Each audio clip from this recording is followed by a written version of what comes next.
Okay, so Thank you. You got it for sure, of course. And it's very powerful. Our Chumash, our Tanya, we do definitely a very powerful merit to have this great learning that we're doing. Okay, we're going to finish chapter 38 today. It's a very deep chapter of Tanya.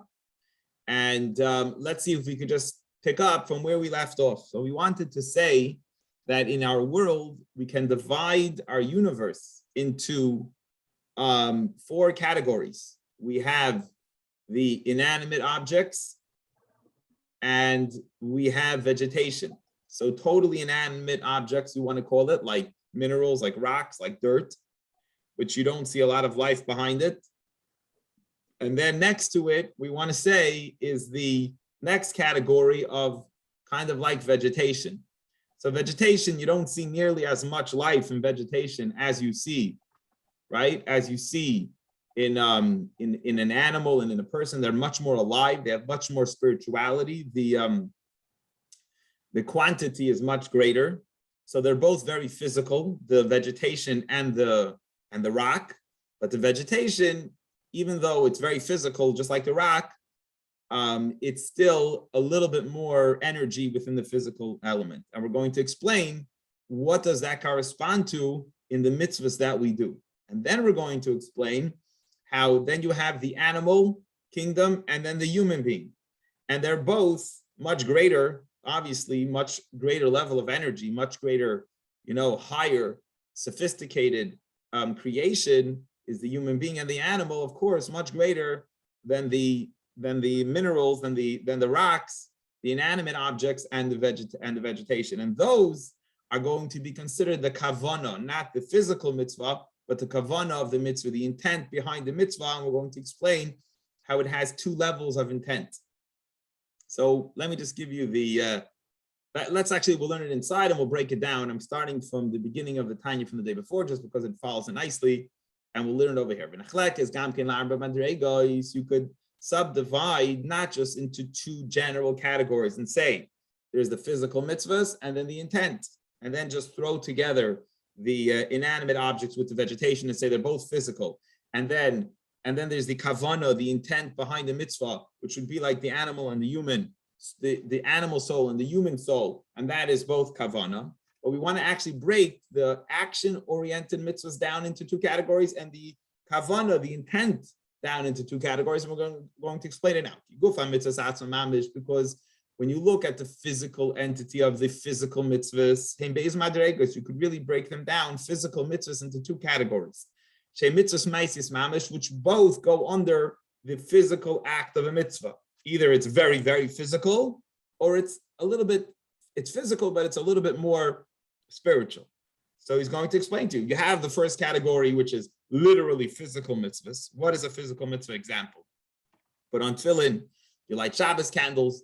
That is using your hands, you're using physical objects, you're literally doing a very extremely clearly physical mitzvah. Then he goes on to say, you have a physical mitzvah, but it's not as physical. The mitzvahs which are connected to speech and thought, like for example, studying Torah, and saying the Shema, Tefillah, and praying, and saying grace after meals, ushar brachas, and all the other blessings that we make, that they are kind of semi-physical mitzvahs because you have to use your mouth, you have to say it physically in this physical world.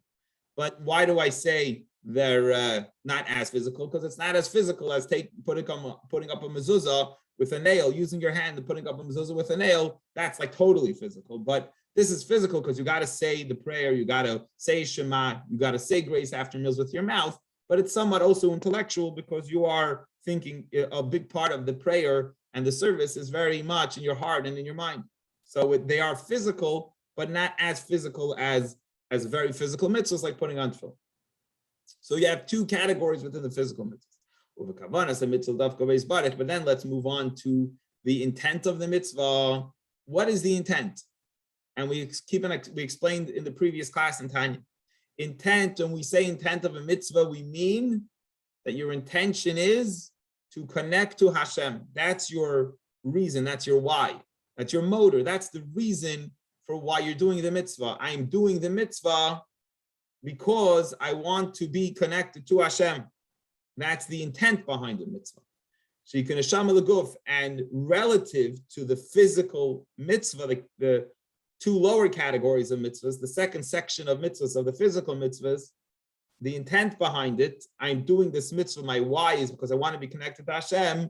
That's like a soul to a body, that even though the soul and the body exist within the world, but you could see the quantity of energy is much greater in the soul than in the body.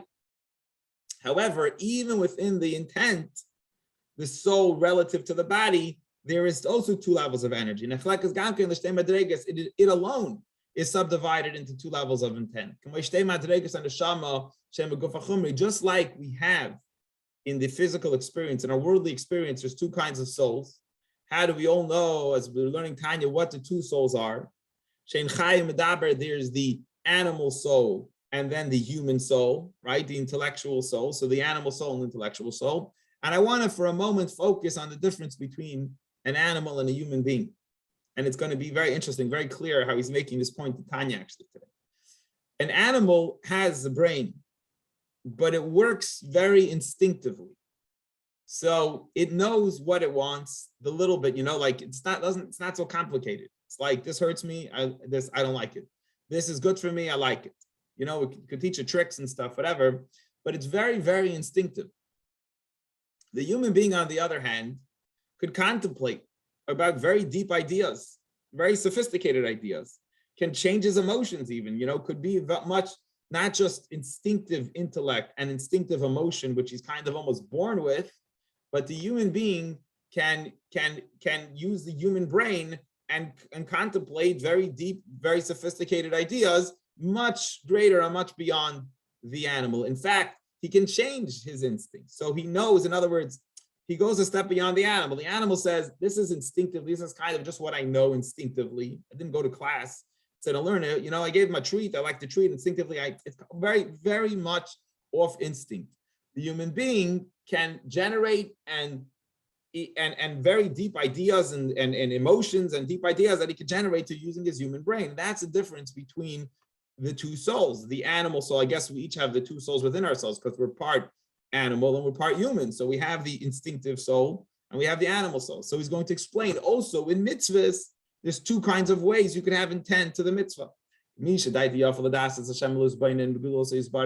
Someone who Hashem gave him the gift to be a very big intellectual. Hashem created certain people that their brains have very, very good heads and they could think deep ideas and they could use this brain to meditate on God, and he can meditate on the greatness of God. So he discovers new worlds, so to say, discovers new elements that he doesn't instinctively know and figure out the greatness of Hashem. He could learn Tanya, these deep ideas in Tanya that we're learning, and generate these beautiful awe of Hashem and love of Hashem.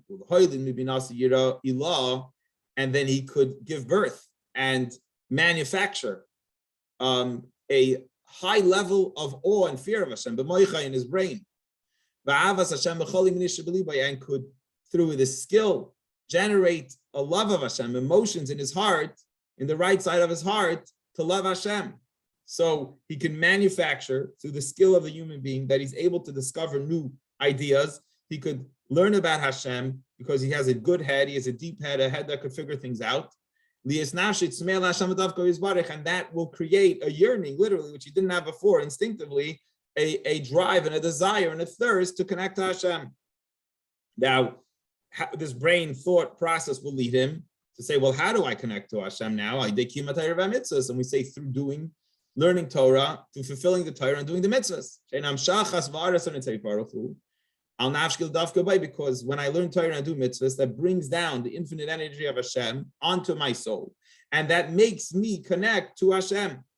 Unbelievable, beautiful. So he's a smart person. He could contemplate the deep ideas, and he's generating not instinctive, new manufactured emotions and intellect. And the intellect and emotions he's having is that I want to be close to Hashem. And I need to do this mitzvah in order to be close to Hashem. And then using this engine, this why, this motion, using that feelings, he does mitzvahs, and he davens, and he makes a bracha, and you can imagine how his mitzvah looks and how much it's affecting this beautiful meditation that he manufactured, emotions he created.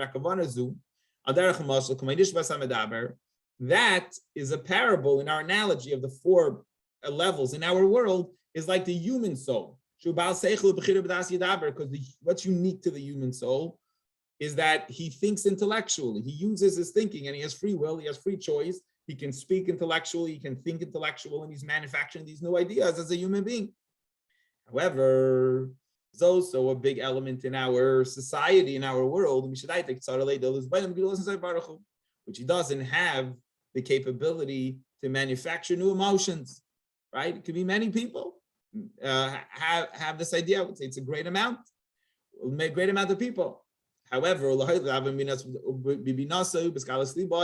and he's not able to create this motor, this why, this engine of a love, of an intellectual love that'll be revealed. In other words, he gets it. You know, when you get something intellectually, I got it. This is where I exist.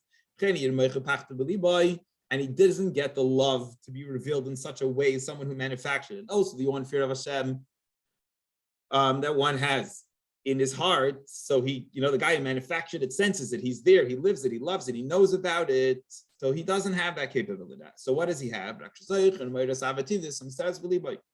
He remembers a not newly generated, but an instinctive emotion of love of Hashem that is natural in his heart, in the hidden recesses of his heart, right? Like we explained, he's going to say in Tanya, we learned this, that being that our forefathers, Abraham, Isaac, and Jacob, were so committed to Hashem, they put it in the DNA of their offspring that they will also be that they will have it committed of Hashem, commitment to Hashem naturally, instinctively, but it's hidden in the heart.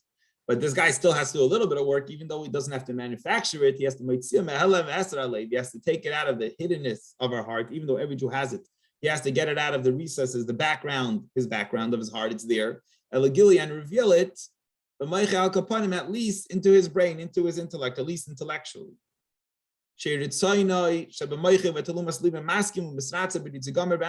That his mind, his will of his mind, his mind's will, his intellectual will, and the hidden parts of his heart will agree that this is the right thing to do. They'll be totally in agreement. So they're not as nearly as a fire burning with passion as the guy who manufactured it, but he's still on board and he still agrees and he found it, didn't have to do so much soul searching and so much intellectual work, stimulus, and manufacture it. He simply found in the recesses of his heart. And with that emotion's enough to even he will give up his life. So interesting when we watch what's going on in Ukraine now. You didn't think of it before. We see literally people are ready to give up for their life for something we believe in. So to the Jew, for Hashem, he's ready to give up his life. It's not often we're asked the question, so we don't touch that deep part of ourselves, but every Jew has that within himself. And his instinct leads him and tells him, I want to connect my godly soul and its garments to become totally one with Hashem. And how do I connect, as I mentioned earlier, with the guy who manufactured the emotions, to learning Torah and doing mitzvahs? So one of them just manufactured it and got it through the human intellect and hard work and hard thought process and meditation, creating this world, a new generated world. And one tapped into his instinctive resources and revealed it, that it should be in his forefront in some manner, maybe not as on fire in his heart, but at least intellectually and somewhat in his heart, he knows that he's even ready to give up to Hashem and do all the mitzvahs that he needs to do because of that love. And this person too, who's using the instinctive love, also has instinctive fear of Hashem, and he feels a certain sense of instinctive awe that God's the king, no matter what I do understand or what I don't understand. And I know that I, God forbid, would not do anything in order to violate that relationship with Hashem and do anything against Hashem. With this, still also very strong, but not as strong, but somewhat strong instinctive emotions, it's enough for him to lead a good Jewish life, not to do what he shouldn't do, and to do what he should do. And he davens, and he learns, and he makes blessings. When it comes to davening, he only knows and thinks about the words. So in other words, he knows the translation of the words. Even the guy who's doesn't have the intent. So intent, when we say he has intent to davening in the higher level, we mean that he not just does he know the words he's saying in prayer, but he also has a very strong sense that I want to pray because I feel right now I'm connecting to Hashem by praying. The person on the lower level, he doesn't have that strong urge. Wow, I feel like I'm connecting to Hashem at the moment. But still, he at least understands the words he's saying in davening without a tremendous fire in the revealed part of his heart, the sensing a love and fear in that way. But at least he still thinks about the words he's saying. So this lower level of passion and reason for mitzvahs, for example, is more like the animal soul, which is not a intellectual cell of free will that decides things based on intellect. Just like an animal, all its character is that it's afraid of things that hurt it. And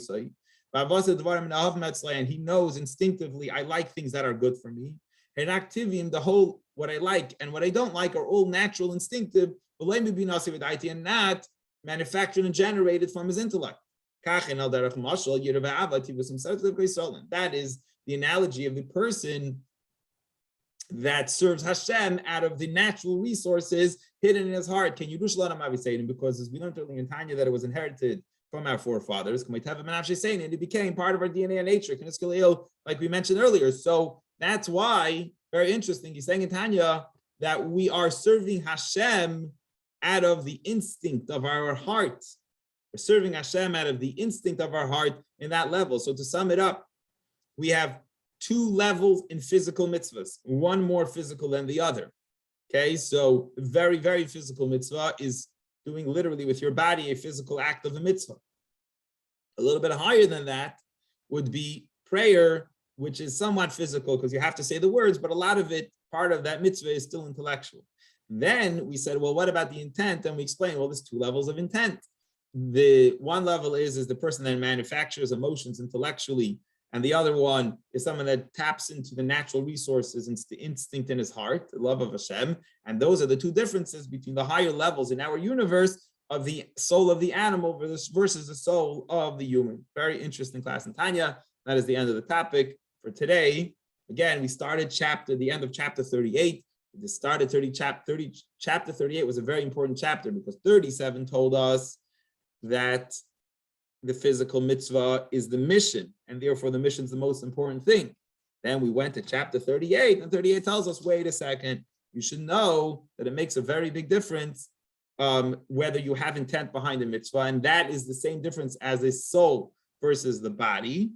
Okay, is that just like the soul has much greater quantity of energy, even though it exists within our world after Klippas Noga and it's hidden somewhat by the translucent husk, but its energy is much greater, just as you'll see a difference between the body and the soul, and therefore kavana is still very important. Though action is the mission, kavana is still very, very important. And that is the end. Any questions or comments on today's Tanya before we move on to the Chumash?